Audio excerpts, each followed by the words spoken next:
Hello. बात करते हैं इंजीनियरिंग मैथमेटिक्स 4। कल M4 का पेपर है और अपना अप्रोच कैसा होना चाहिए, क्या अपने को फॉलो करना चाहिए, क्या मिस्टेक्स अपने को अवॉइड करने चाहिए, उसके बारे में बात करेंगे। सबसे फर्स्ट, अपने मॉड्यूल में अपना जो सिलेबस है उसमें टोटल 6 मॉड्यूल्स प्रेजेंट है। अभी ज़रूरी नहीं है कि सारे 6 मॉड्यूल्स अपने को पढ़ने चाहिए।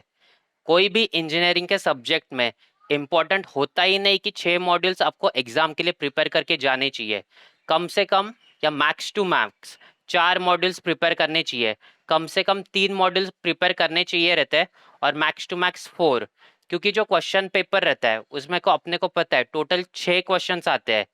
6 क्वेश्चंस में से अपने को 4 क्वेश्चंस ही अटेम्प्ट करना है, जिसमें से क्वेश्चन नंबर 1 कंपलसरी होता है और क्वेश्चन नंबर 2 से लेके क्वेश्चन नंबर 5 तक इसमें से कोई भी 3 क्वेश्चंस अपने को अटेम्प्ट करने होते हैं। तो इसीलिए कोई भी 6 मॉड्यूल या सारे 6 मॉड्यूल अपने को प्रिपेयर करने की ज़रूरत नहीं है। और इंजीनियरिंग में अभी के टाइम पे उतना टाइम भी नहीं मिलता कि सारे मॉड्यूल सारे सब्जेक्ट से अपने प्रिपेयर हो सके। अभी इसमें इम्पोर्टेंट क्या है, हम लोग कम प्रिपेयर कर रहे हैं वो ठीक है, लेकिन इम्पोर्टेंट ये है कि जितना अपन प्रिपेयर कर रहे हैं वो उतना क्लियर होना चाहिए। मतलब हम लोग अगर 3 मॉड्यूल भी एग्जाम के लिए प्रिपेयर करके जा रहे हैं, लेकिन वो 3 मॉड्यूल 100% क्लियर होने चाहिए। इसका मतलब क्या, अपने को उसमें से कोई चैप्टर में से उन 3 मॉड्यूल में से कितना भी डिफिकल्ट क्वेश्चन पेपर में आए या कितना भी क्वेश्चन घुमा के पूछा, तो भी उसको सॉल्व करके उसका 100% एक्यूरेट आंसर अपने को निकालने आना चाहिए। इस लेवल की अपनी प्रिपरेशन चाहिए। तो ऐसी होती है प्रिपरेशन। अभी एक और बात, अपने को जो ये न्यू सिलेबस है इसमें कुछ सेल्फ लर्निंग टॉपिक्स है। अभी सेल्फ लर्निंग टॉपिक्स जो है वो इतने इम्पोर्टेंट नहीं है। अभी क्यों इम्पोर्टेंट नहीं है, क्योंकि जो टोटल सिलेबस है, टोटल पेपर है अपना 120 मार्क्स का, वो टोटल सिलेबस में से 120 मार्क्स के पेपर में से सिर्फ 10% क्वेश्चन सेल्फ लर्निंग वाले टॉपिक से आने वाले हैं। इसका मतलब क्या, 120 मार्क्स का पेपर है ऑप्शंस के साथ, विदाउट ऑप्शंस 120 मार्क्स का पेपर है, उसमें से सिर्फ 12 मार्क्स का पेपर हैगा वो सेल्फ लर्निंग टॉपिक्स में से आएगा। इसका मतलब जो टॉपिक्स है वो क्लियर है अपने कि कौन से टॉपिक्स को अपने को ज़्यादा फोकस करना चाहिए। तो इसीलिए सबसे फर्स्ट इंपॉर्टेंट पॉइंट है, हम लोग 3 या 4 मॉड्यूल्स प्रिपेयर कर रहे हैं तो उतना अपने को 100% आना चाहिए। और उन 3 4 मॉड्यूल में से भी थोड़ा थोड़ा सेल्फ लर्निंग भी टॉपिक्स कर लो, जाकि दो इम्पोर्टेंट है। जैसे मैट्राइसेस में डेरोगेटरी नॉन डेरोगेटरी वो सेल्फ लर्निंग में है, लेकिन वो इम्पोर्टेंट है, वो आ भी सकता है और पेपर में दिखा तो अपना चांदी। और दूसरा पॉइंट क्या है कि हम लोग जब भी पेपर अटेम्प्ट करते हैं, क्वेश्चन नंबर 1 अटेम्प्ट करने जाते हैं, क्वेश्चन नंबर 1 पेपर में स्टार्टिंग में कभी अटेम्प्ट मत करो। अगर आता है अटेम्प्ट कर सकते हो चारों क्वेश्चन तो कोई बात नहीं, लेकिन अगर अपने को आता नहीं, वहाँ पे 6 क्वेश्चन गिवन है और 6 में से अपने को 2 ही आता है, तो उसके लिए सबसे फर्स्ट क्वेश्चन अटेम्प्ट मत करो। अपने को पेपर में ढूंढो कि बाकी जो पेपर है 5 क्वेश्चंस है उसमें से कौन से क्वेश्चंस आता है, क्वेश्चन नंबर 3 आता है, 4 आता है। अभी एक क्वेश्चन में 3 सब क्वेश्चन होते हैं, वो तीनों सब क्वेश्चन आने चाहिए, फिर जाके वो सब क्वेश्चन अटेम्प्ट करो। 3 में से 2 क्वेश्चन आते हैं तो भी अटेम्प्ट करो, लेकिन फर्स्ट क्वेश्चन जो पेपर में लिखते हो, पेपर के जो फर्स्ट पेजेस रहते हैं, वो क्वेश्चंस हमेशा ऐसे चूज करो कि वो राइट ही होने चाहिए और अपने को 100% कॉन्फिडेंस होना चाहिए कि इसका आंसर मैं निकालूंगा तो वो करेक्ट ही आंसर आने वाला है।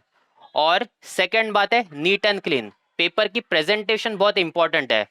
हम लोग जो भी पेपर लास्ट टाइम रहता है, मतलब लास्ट के कुछ टाइम बचता रहता है, तब भी हैंड राइटिंग अपनी गंदी हो जाती है, वो उस टाइम के लिए ठीक है। लेकिन हम लोग जब भी स्टार्ट करते पेपर, अभी 2:30 का पेपर है, 2:30 को हम लोग जब भी क्वेश्चन सिलेक्ट करेंगे, 2:30 को पेपर स्टार्ट होने वाला है, तो 2:35 तक अपना क्लियर होना चाहिए कि अपन क्वेश्चन वन नंबर 1 कौन सा अटेम्प्ट करने वाले हैं, सबसे फर्स्ट पेज पे कौन सा क्वेश्चन अटेम्प्ट करने स्टार्ट करने वाला है।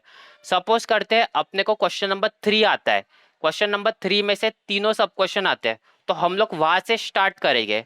और एक क्वेश्चन हम लोग अगर राइट सॉल्व करते हैं तो पूरा क्वेश्चन 20 मार्क्स का, उससे अपना कॉन्फिडेंस बढ़ता है और उससे आगे जाके इम्पैक्ट पड़ता है।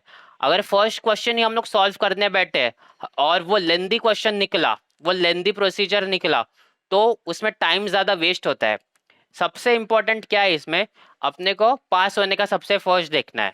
सबसे फर्स्ट अपने को 32 मार्क्स कैसे कैप्चर हो सकते हैं उसके ऊपर अब पहले ध्यान देना है, फिर आगे जाके पॉइंटर के बारे में सोचना है।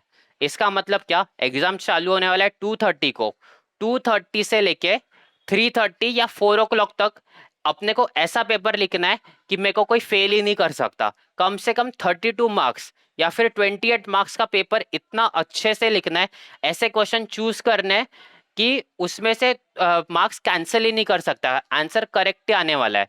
ऐसे क्वेश्चन चूज करना है, फिर आगे जाके हम लोग पॉइंटर के बारे में सोच सकते हैं। और M4 है, कंप्लीट इंजीनियरिंग का ये फाइनल मैथ्स का पेपर है। और इसके बाद मैथ्स का आगे कोई पेपर नहीं आएगा, लेकिन मैथ्स आएगा। इंजीनियरिंग का मतलब ही मैथ्स होता है। तो ये M4 का लास्ट पेपर है, लेकिन ये इंपॉर्टेंट पेपर है। और किसी का अगर केटी बाकी है, सेमेस्टर 2 है, सेमेस्टर 3 का, उसको भी सबसे फर्स्ट क्लियर करने की सोचो। अभी कौन से टॉपिक्स अपने को प्रिपेयर करने चाहिए। सबसे फर्स्ट फर्स्ट मॉड्यूल है M4 में, सबसे फर्स्ट मॉड्यूल है मैट्राइसेस।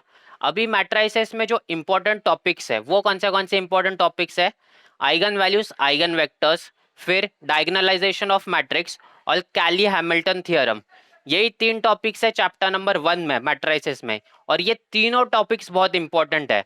अभी ये तीनों टॉपिक्स में से कोई भी 2 क्वेश्चंस तो आने ही वाले हैं पेपर में। एक तो आइगन वैल्यूज के ऊपर आएगा, या फिर डायगोनलाइजेशन ऑफ मैट्रिक्स आ सकता है, या फिर आइगन वैल्यूज नहीं पूछा तो कैली हैमिल्टन थ्योरम पूछ सकते हैं।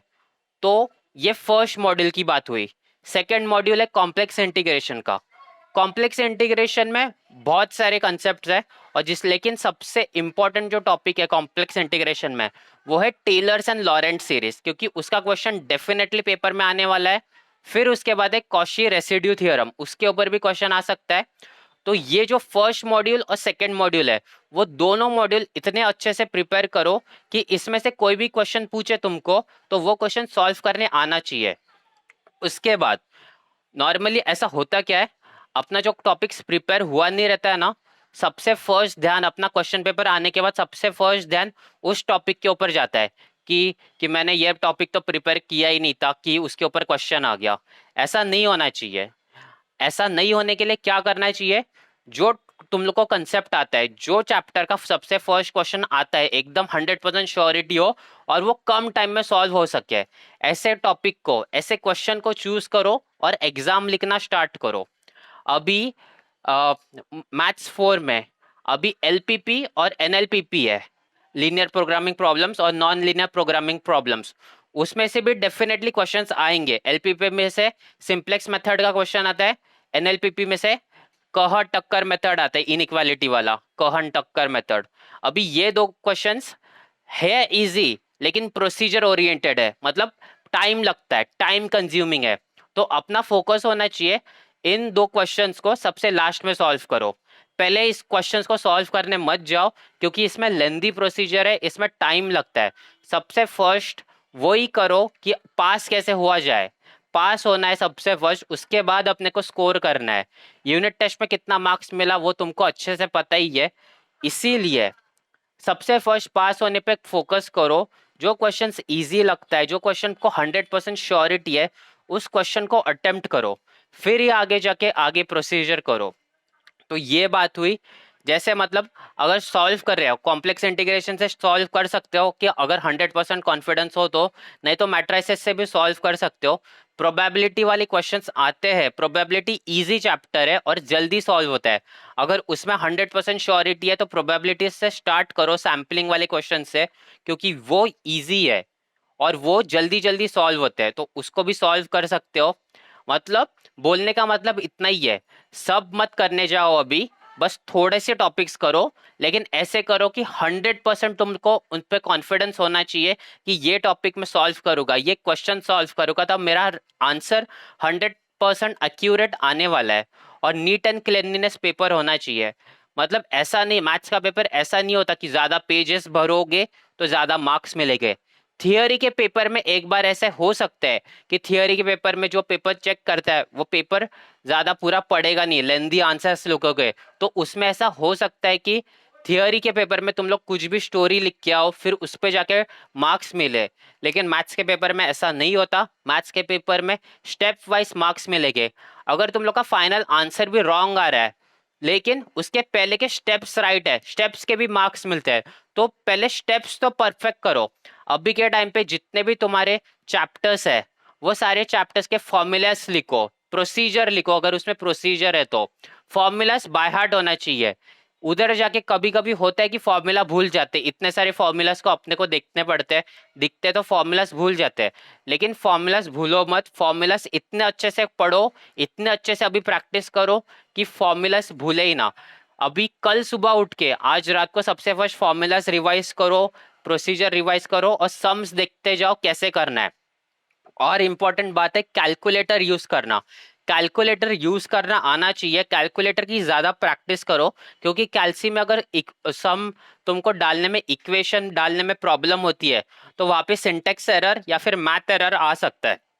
उसके लिए कैल्सी की ज्यादा प्रैक्टिस करो। फिर और कुछ बाकी है, कैल्सी अच्छे से प्रैक्टिस करो, फॉर्मूला प्रैक्टिस करो, फॉर्मूला अभी भी रिवाइज करो। कल सुबह उठने के बाद सबसे फर्स्ट फॉर्मूला सारे लिखो, जितने चैप्टर्स तुम लोग प्रिपेयर करने वाले हो। सपोज करते तुम लोग 3 चैप्टर एकदम 100% प्रिपेयर करने वाले हो, तो सबसे फर्स्ट चैप्टर है मैट्राइसेस। मैट्राइसेस के जितने भी फॉर्मूलास है वो लिखो। फिर कॉम्प्लेक्स इंटीग्रेशन के फॉर्मूलास लिखो, फॉर्मूलास रिवाइज करो, फॉर्मूलास लिखो। क्योंकि ये टाइम पे फॉर्मूलास लर्न करना, फॉर्मूलास अच्छे से प्रिपेयर रखना, और कल शाम के 5 बजे तक फॉर्मूलास अच्छे से याद रखना इंपॉर्टेंट है। 2:30 को पेपर स्टार्ट होने वाला है, 5:30 तक पेपर है। तो फॉर्मूलास अपने को अच्छे से आने चाहिए। और सबसे इजी वाला क्वेश्चन जो रहता है, जो अपने को 100% कॉन्फिडेंस है, उसको पहले अटेम्प्ट करो। ऑल द बेस्ट M4 के लिए। और ये इंजीनियरिंग मैथमेटिक्स का लास्ट पेपर है, लेकिन इसके बाद मैथ्स छूटने नहीं वाला। नेक्स्ट सेमेस्टर में मैथ्स का पेपर नहीं रहेगा, लेकिन मैथ्स के कंसेप्ट हमेशा रहने वाले, आगे जाके थर्ड ईयर और फाइनल ईयर में भी। और किसी के अभी केटी के पेपर बाकी है, तो केटी के पेपर पहले सॉल्व करो। क्योंकि तुम लोग का फर्स्ट सेमेस्टर जो है वो तो ऑनलाइन में निकला था, ऑनलाइन में तो फर्स्ट सेमेस्टर का किसको केटी नहीं रहेगा। सेकेंड सेमेस्टर के टाइम पे तुम लोग को क्वेश्चन बैंक मिला था, और क्वेश्चन बैंक से ही पेपर पूरा आया था। फिर भी किसी किसी को उसमें केटी लगी है, कोई बात नहीं। तो वो केटी अभी है, तो अभी केटी निकालो ये पेपर के बाद। और M3 का पेपर भी केटी है, तो उसको पहले सॉल्व करो, बाकी सब्जेक्ट्स पे बाद में फोकस करो।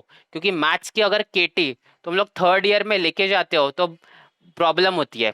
फर्स्ट ईयर का तो लेके जा ही नहीं सकते। सेकेंड ईयर के मैथ्स की M3 की केटी और M4 की केटी थर्ड ईयर में मत लेके जाओ। पास करो, अभी के अभी निकालने की कोशिश करो।